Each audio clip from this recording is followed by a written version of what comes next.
দর্শক, এই মুহূর্তে সাভার থেকে পেট্রোল পাম্প পরিস্থিতির সবশেষ জানাতে যুক্ত হচ্ছেন সহকর্মী আসাদুজ্জামান খাইরুল।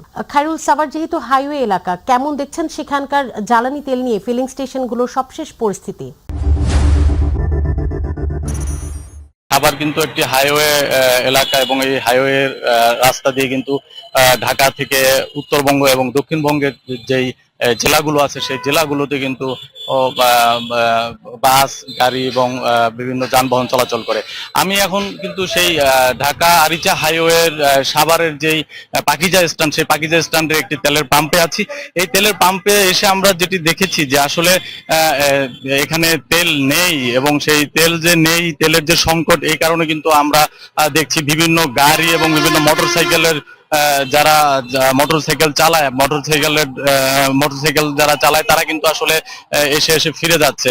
এবং যদি আমরা বলি যে সাভারের বেশিরভাগ মানে ধরতে গেলে একদম 90% যেই ফিলিং স্টেশন গুলো আছে একই অবস্থা কিন্তু আমরা দেখেছি।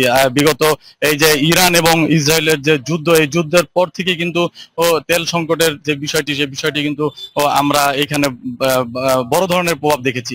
এবং আমরা যদি একটু এখানে তেল পাম্পের মালিক পক্ষের সাথে যদি একটু কথা বলি যে আসলে কেন আপনারা তেল দিচ্ছেন না, এবং এই যে মানুষ হয়রানি হচ্ছে আসতেছে, সরকারের নিয়ম অনুযায়ী আপনারা 2 লিটার করে তেল দিতে পারেন, কি সমস্যা আপনাদের? আসসালামু আলাইকুম, আমি Savar Afzal filling station diesel ছাড়ের বাম। এটা আমাদের সরকারি নীতিমালায় হুন্ডায় 2 লিটার, প্রাইভেট কারে 10 লিটার এবং প্রাইভেট কার থেকে যেগুলো একটু বড় সেটা 20 লিটার পর্যন্ত লিমিট। এটা অকটেনের বিষয়। ডিজেলের বিষয় 10 litre, 5 litre, 50 litre, 70 litre, 200 litre, এটা লিমিট। এখন আমরা যদি সরকার আমাদেরকে তেল অ্যাভেলেবল পাই, আমরা জনগণের অ্যাভেলেবলকে সেবা করতে পারি বা তেল দিই। আমরা বিক্রি করলেই আমাদেরই লাভ, বিক্রি না করলে আমাদের কেন দিচ্ছি না? আমরা বিগত 8 তারিখে 4500 লিটার অকটেন পাইছি। আজকে 11 তারিখ পর্যন্ত আমাদের তেল ইস্যু নাই, আমরা পেয়ে নাই। আমরা যদি ইনশাল্লাহ আগামীকালকে পাই, আমরা পাওয়ার সাথে সাথে আমাদের স্টেশনে জনগণের তেলের সিরিয়াল ধরে যায়, তখন আমরা দিয়ে শেষ করে দিই। জি, যেটি শুনছিলেন আসলে ওনারা বলছেন যে ওনাদের এখানে তেলের মজুদ নেই এবং ওনারা তেল পাচ্ছেন না, এই অভিযোগ কিন্তু ওনারা করেছেন। এবং আমরা অন্য যেই তেলের পাম্পগুলো আছে, আমরা 2-1 তেলের পাম্পের যারা কর্তৃপক্ষ আছে তাদের সাথে কথা বলার চেষ্টা করেছি, তারা কিন্তু বলেছেন যে তেল নেই। কিন্তু আমরা একটা জিনিস লক্ষ্য করেছি, সাভারের আশেপাশে যে খুচরো দোকান এবং ওই দোকান থেকে কিন্তু তেল বিক্রি হচ্ছে, এবং এই দোকানদাররা কিন্তু অনেকে বলছেন যে বিভিন্ন ফিলিং স্টেশনের সাথে তারা যোগাযোগ করে এই তেলগুলো নিচ্ছেন।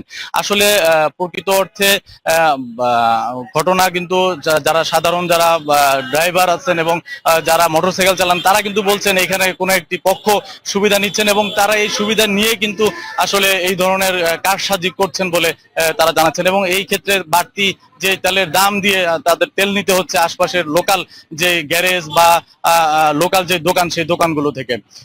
তো সাভারের এক কথা যদি বলি, আমরা যে বিগত কয়েকদিন যাবৎ সাভারের যে তেলের পাম্পগুলো আছে, প্রত্যেকটি তেলের পাম্পে কিন্তু আমরা একই অবস্থা দেখেছি।